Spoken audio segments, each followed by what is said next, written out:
mic check, please. Hey everybody, welcome back to the Ducks Unlimited podcast. I'm your host, Chris Jennings. I'm your host, Dr. Mike Brazier. My name is John Gordon. I'll be your host. And I'm your host, Katie Burke.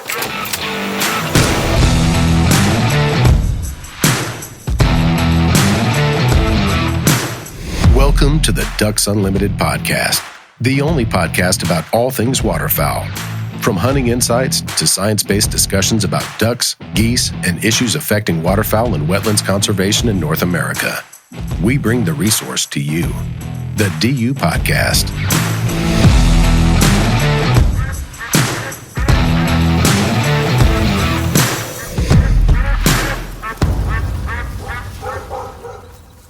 Hey everybody, welcome back to the Ducks Unlimited podcast. I'm your host, Chris Jennings. We have a special show today, and joining me in studio, we have several people. First, we're going to start off with my co-host, Dr. Mike Brazier. Mike, how are you? Doing well, Chris. What's up, man? This is a good show because this is something that we did last year based on the fact that we had a couple Ducks Unlimited employees, some new employees, and some 20-year-long employees who mentioned that they had never been duck hunting. And so I said, all right, put it on your schedule. We're going over to my place in Arkansas. So we had an offsite Ducks Unlimited podcast meeting. And so a part of this group, I want each one of these people to introduce themselves real quick and we can get into more of this story. Clay Baird, Senior Media Director. Been here nearly 22 years. This is my first hunt. First hunt story. Instigator of the podcast. That's right. Yeah. The original podcast producer. And I am Zach Eshelman. I film here. I'm a digital content specialist. Been here just about a year. And I am Chris Isaac, the new podcast producer and AV engineer. Been here about a year as well. Can you say, is he new if he's been here for a year? I think in the terms of this particular concept. What? He's newer than all of us. Right. So anyway, as we get this story rolling, Mike and I had this discussion. One thing that I found interesting was talking with Clay. Clay has been here, like you said, 20 years. And when we started, it's like, hey, this would be kind of cool to do a hunt with these people who have never been on a duck hunt. Zach has had hunted a little bit, but not on a duck hunt necessarily, much more familiar with guns. But Clay mentioned to me when we brought this up, and he's like, well, I've never been invited on a hunt. And I'm like, what? Now, you've been on hunts. Yeah. And you've probably filmed 1,000. Been on a lot of them. I was gonna ask you how you had never been invited on a hunt, but you had been on a hunt. So thanks for clarifying that. That was a bit slick. They never gave me a gun. They never gave him a gun. We were the ones that gave him the gun. Never trusted. So we position this as, one of the major things in conservation right now is recruiting new hunters who in turn support conservation. That's a big deal for Ducks Unlimited. It's a big deal for conservation, science, and research. And so we're like, hey, let's go ahead and have this hunt. And so we did this last year. I think it was December 15th and 16th. We went over, we hunted an afternoon for specs. We were hunting over in just outside of Stuttgart, Arkansas. And then we got up the next morning and hunted for ducks. But the whole experience, I think, it was what really kind of made this story and why I wanted to do this podcast. Mike, I'll let you go ahead and kind of explain how we got it going, and you and I kind of discussing, because we were the only two that had really duck hunted before, but so we talked a lot before this. That's your cue.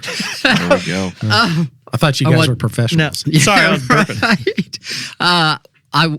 I was not expecting that question. No, I don't remember. I was thinking about this as we were. I knew this was on the schedule, and I'll be honest, I was trying to go through my brain and remember if we hunted just one day or twice. But then you said we did ducks, so we did ducks the second morning and then geese that afternoon. I don't remember how much the prep work that. I don't remember a whole lot about that, to be honest with you. I'm not a whole lot of help right here. Yeah, I think, one thing that we talked about was, we're going through the steps of introducing someone who's never been in a duck hunting situation, where we talked about, first of all, we had to get guns. Second of all, we talked about safety with the guns. And then, hey, are we, how do we handle, these guys have never seen a duck killed. Oh, well, Clay, you had, and you guys have all seen it on video, but, in real life. And so we kind of had those conversations, which I think is interesting. that we've had to have these conversations with adults. So it's like, a new adult hunter, which would be fantastic for the ranks of Ducks Unlimited and conservation. I do have a thought here, and the reason that I was having difficulty kind of remembering what type of conversation you and I had is that was actually the first time that you and I had hunted together too. It was, and right. And we were at your place, and so my standard approach in that kind of situation is to defer to the person that has invited me to hunt. I look to them for the guidance, for the instructions, and want to follow what is their typical approach. So largely, whether I said this or not at the time, I was largely deferring to you on kind of what we were doing and how we were going to get there and have to get it all set up. But yeah, we kind of both worked together with the guys on safety and those types of things. But anyway, I was just trying to piece that together in my mind. And I think what's important here is a learning experience for all of us and even our listeners is, and so I'd like to go around to each one of you guys and see, leading into it, like what was your kind of your expectation, but what was something that you were worried about for, someone to know on the next hunt you take someone? Clay, you want to go ahead and kick that off? Yeah. So I guess my big thing was it's a little intimidating, right? Like to go on your first hunt, especially when you're going with seasoned, hunters like you and Mike. This really was kind of a very gentle introduction in so many ways because you guys were great, kind of fostering us along, holding our hands, so to speak, throughout the whole thing. But not only that, but we didn't have to pay for any of our gear, right? Like you guys loaned us your gear. There were some old waders around, so we were all outfitted. We had guns to shoot, all that stuff. And then on top of that, you guys provided Chris, you provided a place to hunt. And then on top of that, the weather was fantastic, right? It was not super cold. That's true. It was chilly enough to wear a jacket, but it was like really pleasant. It wasn't raining or anything like that. And then, the birds were there. At least that afternoon. So it was so easy, man. Mm-hmm. And it really was just a great introduction for all of us really to have our first hunt together. And I guess I hadn't realized that you and Mike hadn't hunted together. So it was our first hunt all together, all five of us. And then on top of that, the camaraderie, right? Like it was really cool. So overall, it was a great experience. But yeah, going into it, I definitely was a little bit nervous. I'd been on hunts before, and felt a little bit intimidated because I didn't really know exactly what I was doing. And even though I'd gone through so much footage in my years here and watching DUTV and other videos and stuff, that it was like I was familiar with it, but not intimately familiar, not personally familiar. So it was, it really was just a first time going out there and experiencing it, and then having the gun in my hands, right? and thinking, all right, I don't want to do anything stupid. Like I think the way that we were set up in the blind, it was Chris was on the far left side, and then it was me, and then Zach was in the middle because Zach was a lot more familiar with, just being outdoors and handling weapons and things like that. And then Chris was next to him, and then Mike. So we were all really comfortably placed. So we felt, certainly I did, felt pretty comfortable between you and Zach. So I could ask either of you questions and kind of be fostered along that way. But yeah, just in general, a little bit nervous, a little bit excited. I definitely wanted to shoot my first bird. I didn't want to, go there and then come back and have no story at all. Fortunately, I did have a story. And then on top of it, Zach brought some, like his 360 camera.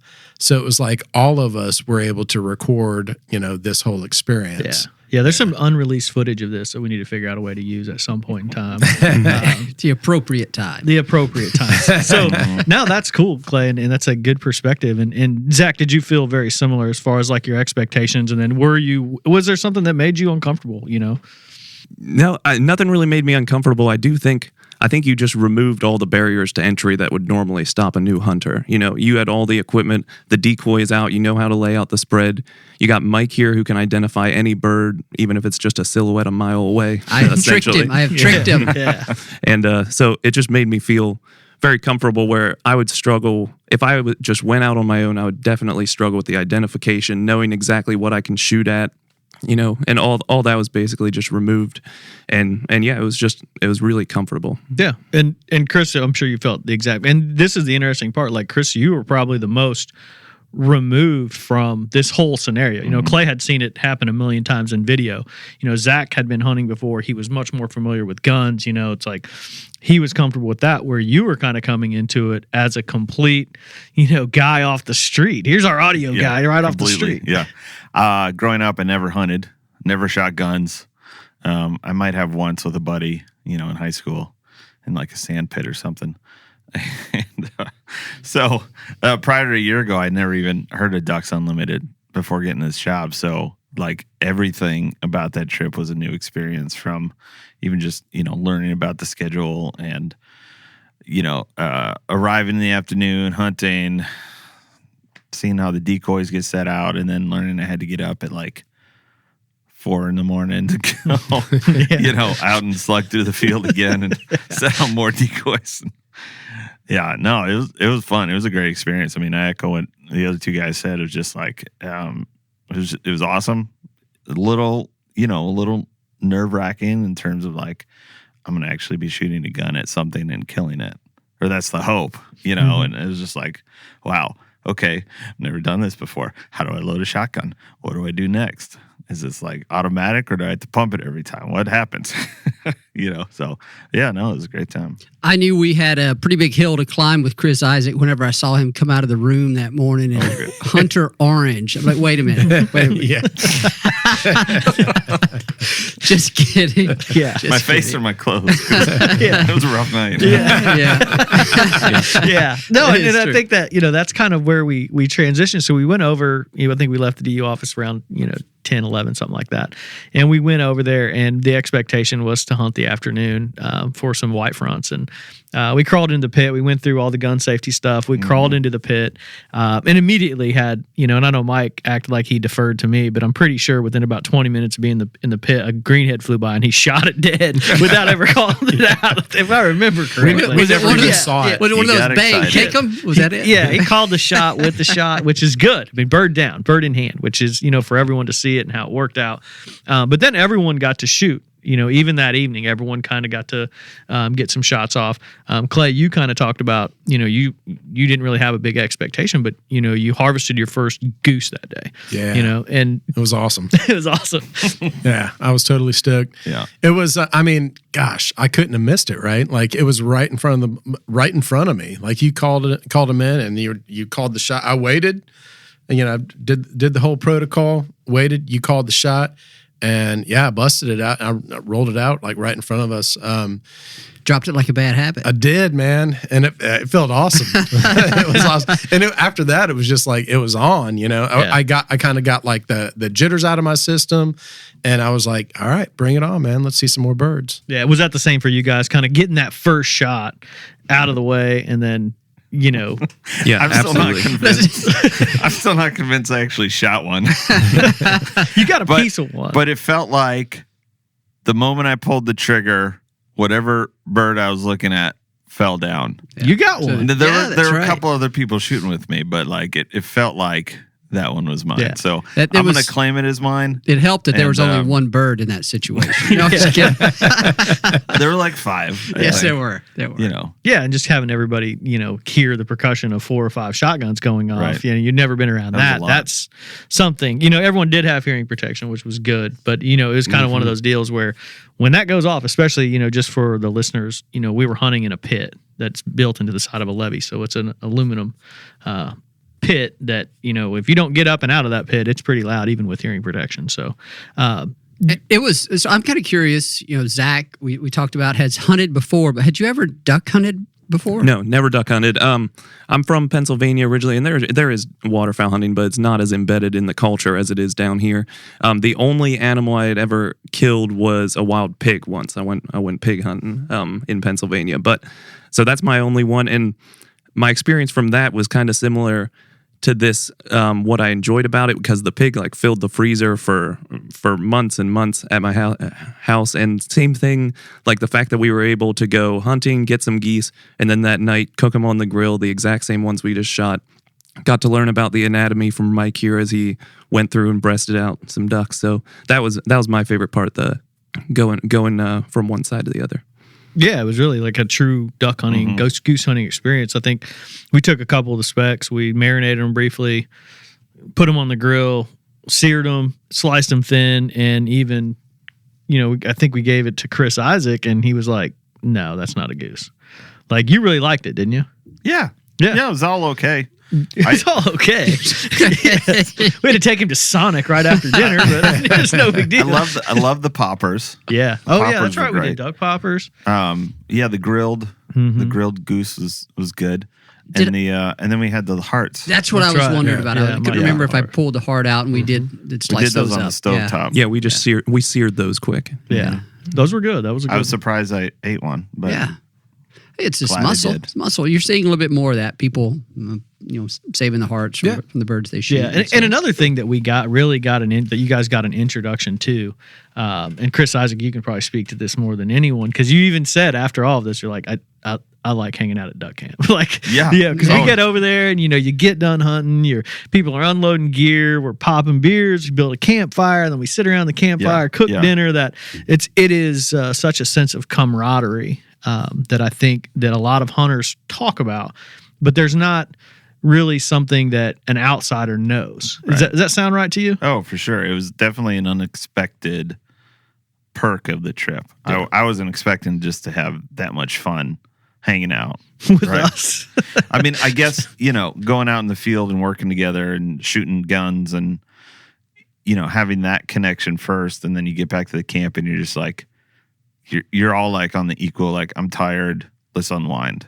Right. And then it's just super chill and fun. And just also reliving those experiences, from different perspectives and stuff. And, one of the things we didn't talk about is that we all shot each other's guns too, right? Mm-hmm. So what I discovered is, you gave me like the little kid gun. I did. I think I gave you my 20 gauge pump that I got for Christmas when I was 12. Yeah, it was so easy to shoot, man, and like felt great. And then Zach hands me his. We trade off, and I'm like, God, that was tough. Right? Like that bruised my shoulder, why man. is it so heavy? Yeah. And so I was happy to exchange back with them. Yeah. I think that was a good experience for everyone. Got to do that. Anything else, Mike, that really pops up? Well, I think we have some photos from the night. So we got over there that day. We hunted that afternoon. And then you talked about the camaraderie, and we were popping some beers, and we had eaten, and then we all go out to the fire pit. The weather was wonderful. And we were exchanging in, just like high level, highbrow conversations about duck ecology, waterfowl conservation, all that you and I were just, stuff. Just going back and forth. Somebody captured a photo and it started to circulate after the trip, and I think it was Chris Isaac that was dead asleep. Yep. Chris and I were just in fevered conversation, almost like debate is what it looked like. I think we could thank Zach for the capture. Yep, I was straight across, and Chris just out, knocked out. asleep, and it's like, wow. He has to listen to us talk about ducks all the time at work. So then we took him out to go have fun and made him listen to us talk about ducks. He was out. He's tired. I've heard that conversation before. That's right. So that's always a good time. You have some conversations there where you just here at work, we're around one another all the time, but we're all dealing with tasks and responsibilities and deadlines, and have to get this done and have to get that done. And it was cool to be in a different setting with the people that you work with. And I think that's also sort of a testament to the sort of the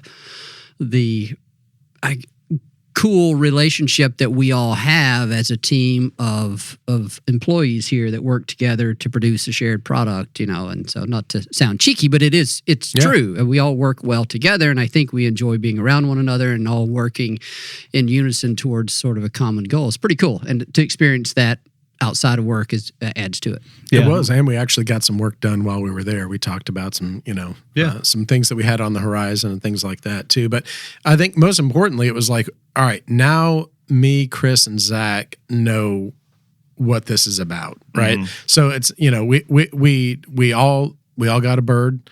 And Chris is debatable. We're still not sure about that. Oh, he got one. And then I at least got a decoy. Yeah.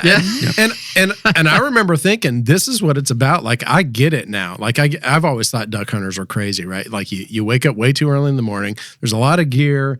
Like, and just for the hopes of getting it, you're not guaranteed anything. You're not guaranteed to see anything. And I've always used that word crazy, to describe duck hunters. But I get it. Right. I get it. Like, especially after that. And I can't wait to get out again too. And, we were talking about this earlier too, Chris. It's like, once I got that first bird and got that out of my system, I was like, I wanted to shoot any cripples that were down there. Yeah. Like, if there are any cripples in the way, I'll take care of them. I got them. Yeah, we had dropped a couple birds and their heads popped up, and we're like, Clay, handle those up. I got it. He started getting pretty comfortable with it. I still couldn't hit him. You shot a decoy or two. Yeah, I do remember that. My decoys still have some holes in them, but that's all right. That's what they're there for. It's fine. right. That's fine. But yeah, I was just curious, with this whole situation. When you guys went home, to your wives, and like, what was your story that you told them that like surprised them? Breakfast. Breakfast. What, the fact that you were able to get up for breakfast? Lack Okay. of breakfast. Yeah, we did. Yeah, we didn't do a little breakfast. It was like a grab a little. Yeah. We Pop tried tarts or to. something? Did we? We tried to. We tried to do breakfast. I can't believe you guys don't remember this. The night before. Oh, that's Chris was right. cooking the Oh, breakfast that's stuff. And right. the eggs like went down the whole stove. That's right. Remember the pans fell out. I do remember. It didn't fall over. He had just mixed the eggs up. It didn't He fall said- over. See, he It said melted No, through. It melted. Yeah. That's right. Yeah, he put all the eggs into a plastic bowl and set it on the hot stove. And then turned the wrong burner on. That's right. Oh, Next thing we know, egg everywhere. We had big on plans the for stove. breakfast burritos. Yeah. We were going to have them in the morning, warm them up in the oven, put them in your blind bag. It was going to be perfect. And I'm sure everyone out there has done that before. I think I'd mixed up like 8 or 10, 12 eggs in that plastic container, and then turned the burner on and set the eggs on the hot burner, and it melted all over the top of the stove. And then you spend 45 minutes cleaning the stove. Yeah. So Oh, yeah. that's right. I'm really kind of mad rough. you remember that. But who was it It was a that used to highlight. work at the appliance store that knew how to take the oven apart? That was me. Mike. Yeah. Dr. Mike Brazier brought his appliance store. The parents owned an appliance store, and so just popped that lid up there, and everybody was shocked. Oh my gosh, I didn't know that happened. I didn't know they would do that. What about you, Zach? What was the most memorable part of that kind of new intro experience? It was really just the camaraderie and getting to know the whole thing, and it has been infinitely useful now that I'm filming a lot of hunts. Like, if I didn't have that experience where I could not be filming it and kind of understand the dynamic of where everything's supposed to go, that would make it a much bigger struggle to go out and join people that I don't know and film it successfully. So it was mainly just that. It was learning the entire process, getting a feel for it to where I can interact more comfortably with duck hunters and not feel so much like I'm an outsider. Yeah, no, it's awesome. Yeah, and you have an experience to share. Mine is, I remember when I first got home, and my wife said to me, "So how was it?" And my first words were, "First shot, first kill." Like, I was stoked because, it was like, I'm not used to shooting guns. That's just not me. I'm an indoors kid, so to speak, 47-year-old indoors kid. And so it was cool. It was like, heck, but I couldn't have missed it, right? It was right there. How many yards was that out? You can still miss those. Everybody misses those. Yeah. A lot has to come together there for sure. So I was kind of like, I thought about that for a while. That's sustained me over the past year.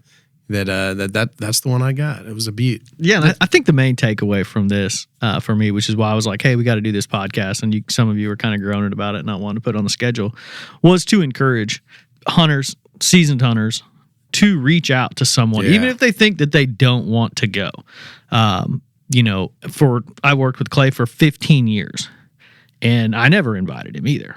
Mainly because I was like, that's an indoor kid. I put out that vibe. You put out that vibe. But when I did extend the invitation, he was fired up. He came, he enjoyed it. And so any hunters out there, as we continue to try and grow the ranks, make sure you extend that invite. And there's a process to do it. Hopefully this conversation helps. This may not be the perfect process, but it's something, kind of an educational thing. Mike, you can speak to that while we were out there. You were, talking about rice habitat, and you kind of put the doctor hat on even while we were out there identifying birds and talking to these guys about stuff like that. That's one of the things that I really enjoy. The position I'm in, the experiences I've had, allows me to do that, to share information beyond just hunting, to try to connect the places that we are, the type of habitat that we're hunting in, why we chose a particular place, what's waterfowl behavior like at a certain time and place. And of course, hunters get that also, being out there and studying the birds. But I don't know. I enjoy doing that, and I hope the people that I share that with enjoy it. What I can say is, it just so happens that here recently I had another opportunity to mentor a first time hunter, to be in the blind with a first time hunter. It was a woman, a PhD student at LSU, and we're going to have a podcast forthcoming about that. And that was a different experience because she brought a different background to her involvement in wanting to hunt for the first time, and different from what you guys did. So there are obviously some common denominators when introducing a new hunter to the activity. Gun safety, hunter safety, all of that is at the top of the list anytime you're doing this. But then also the way you approach it, the way you talk about it, recognizing whether they have any anxiety about it and what may be the source of that anxiety, to me is important as a person in the position of introducing someone to it, to be aware of, so that you can try to relate to it and help them through some of whatever anxiety may exist. And it comes from different places, and some may be reluctant to kill an animal, but they want to experience that because they're in the field of conservation and want to be able to relate to hunters. And there's just a lot of different reasons for people to want to try hunting, and they come from all different backgrounds and experiences. And I think it's important to be aware of that when you're introducing someone to it, so that you can kind of acknowledge their position, their perspective, and enjoy. I think if you do that, you enjoy that experience with that person a whole lot more than just them experiencing it, because it was memorable for me, seeing your reactions to shooting your first bird and your enjoyment of the evenings and the camaraderie, and those things are memories that I'll take forever. Yeah. So, and I think we talk about introducing youth hunters so much. Which is awesome. That's a great thing to do, but there's still something out there to introduce people, because I can guarantee it, and you guys can all speak to this, not one of you after that hunt went and ordered a bunch of decoys. Like you're not you're not packing your garage. You guys may not be the avid hunter, but what this does is it gives you a perspective of, when DU is talking about waterfowling heritage and conserving habitat for waterfowl. So when we go over to Arkansas, we can see, and we drove around and saw just tons of birds. So, I think that's what's the biggest takeaway, that you're not necessarily creating a veteran waterfowl hunter that's going to hunt every day. And, all these guys are worried about someone stealing their spot. And, that's ridiculous. It's more about just teaching people about what you do, so you have a better understanding. And do you think that changed for you, Clay? Yeah, definitely. It definitely did. I mean, now that you've got blood on your hands. Yeah, and I want to go again, right? And I even have talked to my sons. I got a 16-year-old and a 9-year-old and a 15-year-old nephew, and I've talked to them about it. I'm like, would you guys be interested in going out if I could get us on a hunt? And a couple of them are like, yeah, that'd be pretty cool. And I'm like, all right. I mean, like that sounds awesome to me. But you're right. I'm not going to go out and I'm not going to buy a bunch of stuff. I might buy a couple of things. If I think I'm going to go a couple of times, at least throughout the year, I'm not at all opposed to that, because I would like to go regularly, not regularly as you would define the word, but, a few times a season would be really cool. Yeah. And did you pretty much feel the same way, Zach? Yeah, absolutely. And what it did for me is, it really helped now if I'm driving across Arkansas or I'm driving wherever. It's kind of changed my mindset of the way I look at the landscape. Now I'm looking at the spots that birds are landing, where they're going to be going and stuff. Just gaining that knowledge, it kind of just changes your perspective a little bit of of the world as you're going around. Now that's a waterfowler thing to do. So you're slowing down, looking at birds on the road. That now you're really getting into it. I was able to point out a blind the other day. Yeah, we were driving down to do an interview at Richentone, and I was looking around. I was like, "Oh, what's that square that's shape? a strange thing in the middle of the water. I know what that is. Know exactly what blind. that is. Yeah. That's perfect. Yeah, well, that was this good. has been great, Mike. Do you have anything else to add before we hop out of here? Well, Chris, what I would say is you kind of brought this up whenever you were saying that just because you take a person hunting for the first time does not all of a sudden make them a seasoned waterfowl hunter. There's a lot more that's required for that person to get from that first hunt to a point where they are comfortable doing it on their own and then becoming a mentor to other people as well. That's something that I think as a community, we probably haven't thought a whole lot about. I mean, I know we've thought a lot about it, but I don't know that we see programs are effective at taking people from hunt number 1 to hunt number 2 and then transitioning to a point of hunter independence, you could say, where they are able to do it on their own. And a lot of that is going to depend on what age bracket they're in. If they're college kids, high school kids that have a lot more spare time, it probably is a little bit easier for them to explore and try and fail.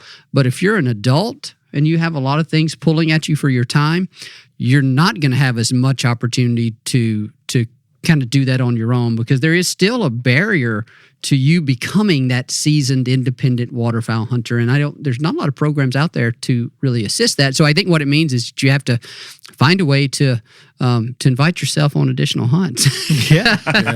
Until you develop that. And then somewhere along the way, you begin to see the decisions that the person is making with regard to where you're hunting, how you're putting the decoys out, what kind of decoys you're using, gun selection, shot shell selection, a whole host of things. You can't get all of that on just one hunt. There's a lot more that goes into it after that. So I just wanted to make that point that we'll have to take them hunting more. That's the take home, and you'll need somebody else there to help. And so I'm happy to do that, Chris. Yep, we'll schedule another one because I think it's fun. It sounds like we got to get one for Clay and his kids lined up as well. And as we're airing this on Thanksgiving, and everyone is possibly listening to it and sitting around the table, family and friends, it'd probably be a good idea. Maybe you're at a Thanksgiving with 100 people sitting around the table, or maybe you're there with just 5 or 6 or just 2 or 1, whatever. Look around the table or look around during this time when people are spending time with family and just think, man, I wonder if I asked this person to go duck hunting, would they be interested in going? And you may not turn someone into a lifelong waterfowler, but at least you'll let people know, why you're trying to skip out on Thanksgiving dinner early to go duck hunting, because I've done that before too. So just keep that in mind that, as we talk about introducing hunters, it's not always young kids. It can be anyone. I mean, it can be 20-year employees of Ducks Unlimited, that now has a different appreciation for going hunting and seeing that process and now potentially passing that on to kids. So everyone just keep that in mind during the holiday season. And I just want to say thanks, guys, for coming on. It's been great, you guys sharing your story. And wish everyone out there happy Thanksgiving. Yeah, thanks. Happy Thanksgiving. I enjoyed it, fellas. Yeah, absolutely. Happy Thanksgiving. I'd like to thank my guests, Clay Baird, Zach Eshelman, and Chris Isaac, along with my co-host, Dr. Mike Brazier, for coming on here today and talking about, some of their first experiences hunting, and Mike talking about, introducing people to the, waterfowling heritage. I'd like to thank our producer for not only coming on the show, but also putting the show together and getting it out to you. And I'd like to thank you, the listeners, for joining us on the DU podcast and supporting wetlands conservation. Happy Thanksgiving. Come on.